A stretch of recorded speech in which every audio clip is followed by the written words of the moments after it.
こんにちは、サロンの西です。今日は茶道の世界で使われる濃茶と薄茶について解説していきたいと思います。皆さん、濃茶って飲んだことありますか？通常の薄茶のですね、約4倍の濃度が濃茶です。では今日は茶道で使われる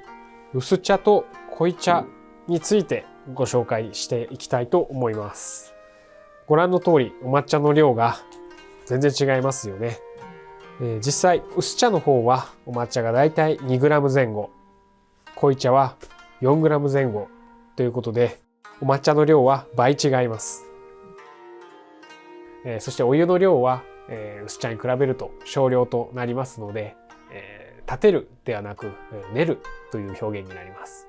濃茶は茶道の世界では格式のあるお茶会などで出されるお抹茶です。立て方が全然薄茶と違うんですけれども、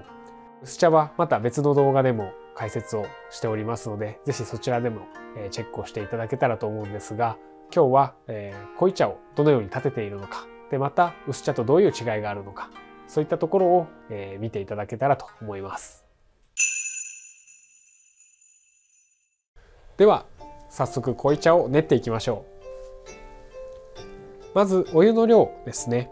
は 30cc 前後、沸騰したお湯を使います。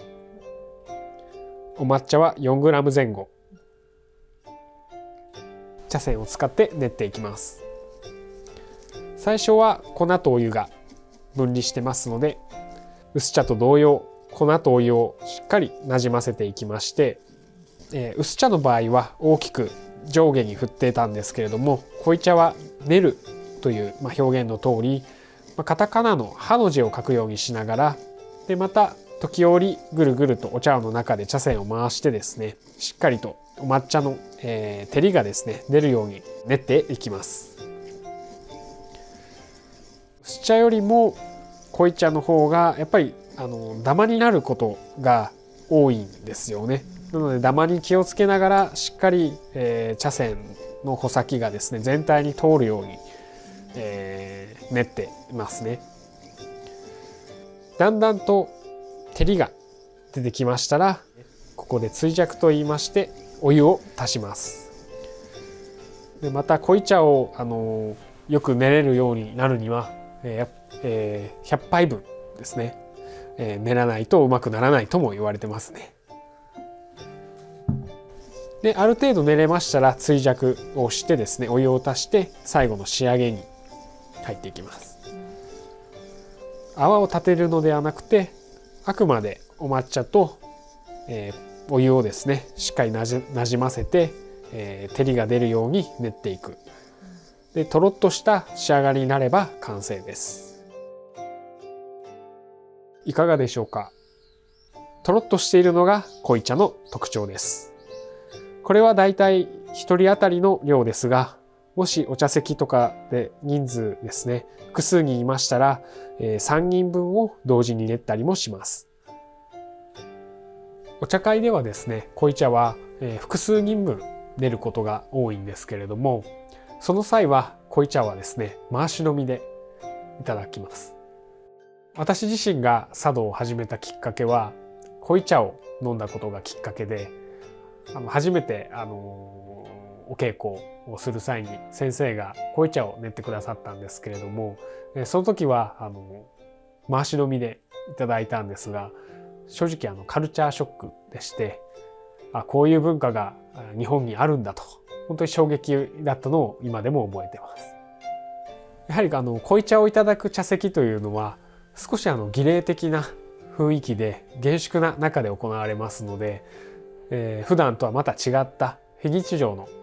時間を楽しんでいただけるのではないかなと思います。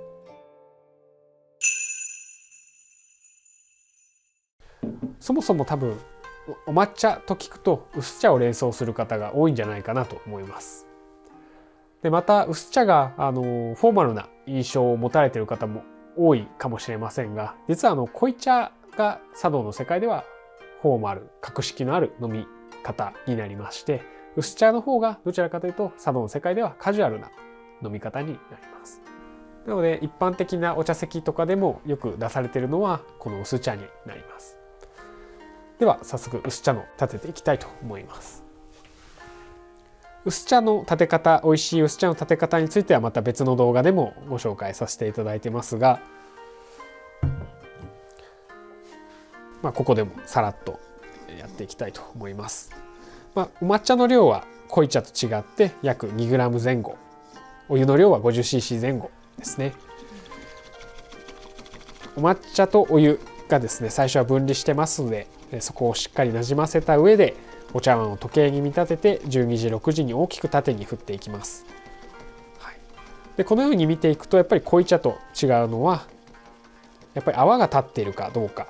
っていうところが分かりやすいかなと思います。薄茶はこう泡が立っていて、でまたお湯の量が多いので、ちょっとさっぱりとした雰囲気なんですけれども、濃茶はお湯の量が少ない分でまたお抹茶の量が薄茶より倍あるのでちょっと照りのある仕上がりになります。味わいも薄茶と濃茶で大きく違います。濃茶ですねは本当に溶かしたチョコレートのような口当たりでとろっとしているわけですね。で口に含むとすごくこう濃厚なお抹茶の味わいというのを楽しんでいただけるんですが、対して薄茶というのは濃茶と比較するとお抹茶量が当然少ないので、飲みやすく、さっぱりとした味わいを楽しんでいただけます。今日は濃茶と薄茶の違いを、比べてみました。濃茶の方がちょっとドロッとした照りのある仕上がりになってまして、薄茶の方がふわっとした泡でですね、また濃茶と違った、印象だと思うんですけれども、やっぱり味わいとしても濃茶の方が、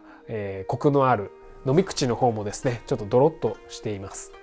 薄茶の方はどちらかというとさっぱりとした飲み口になっておりまして、お茶の旨味、そして渋みっていうものをバランスよく楽しんでいただける飲み方かなと思います。でお茶会ですねにおいても濃茶というのはどちらかというと格式のある茶席で出されることが多くて、薄茶の方はどちらかというと比較的カジュアルな茶席で出されることが多いです。こういった2種類のお抹茶飲み方というのがお茶の世界では、出されています。でこの2種類があることによって茶道の中でもそれぞれ異なる役割を果たしており、特徴を楽しむことができます。今回もご視聴いただきありがとうございました。また次回の動画でもお会いしましょう。